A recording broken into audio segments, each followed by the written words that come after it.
Hello and welcome back to R.H.S. News Channel. On Thursday, Donald Trump walked into a room of journalists gathered at his Mar-a-Lago estate for a news conference. He didn't look particularly happy.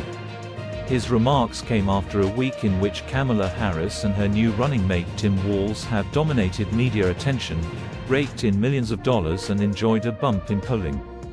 Trump's media event seemed more an attempt to win back the spotlight than announce anything new. Just before Trump stepped up to the podium, one of his advisors texted me the wry assessment that Donald Trump is never boring. The exclamation marks were his. The event included a couple of news items.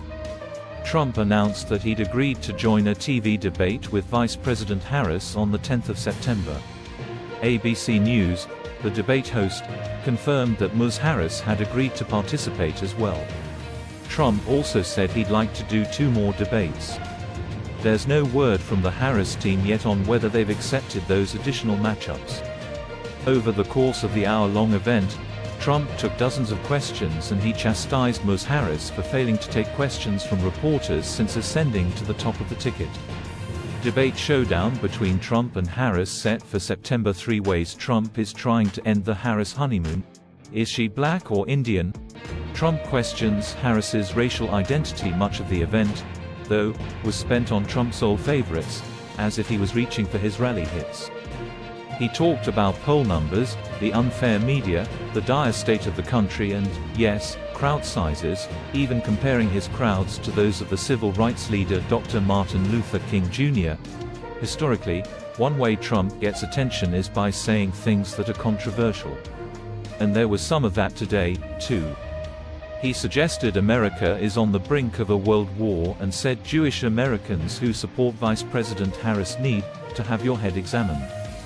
This attention deficit is an unusual position for Trump. The former president is not used to having to fight for the limelight, particularly in this election cycle. The Biden campaign was happy to let Trump dominate the news, in the belief that the more the race was about the former president, the better it would be for the current one. The Biden team wanted Trump front and center. But the shake-up on the Democratic side has been dramatic and newsworthy and has pushed Trump off the front pages. To make things harder for the Republican candidate, much of the coverage of Ms. Harris's unexpected rollout as Democratic candidate has been positive. So, the strategy by Democrats has flipped. Right now, Democrats are enjoying the media attention.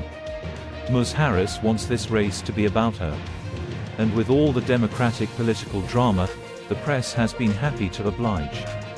Hence the Mar-a-Lago news conference that didn't really have much news.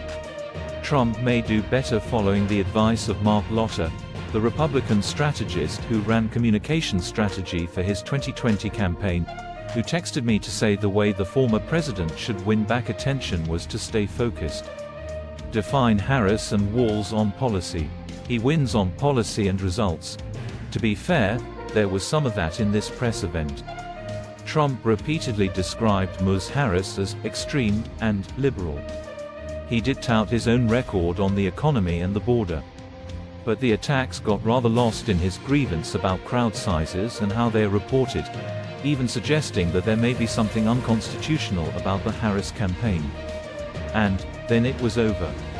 And, as if to prove a point, within minutes of Trump walking off stage, the fickle cable news cameras had shifted their lenses from Florida to Michigan, where Ms. Harris and Mr. Walz were holding a meeting with union workers.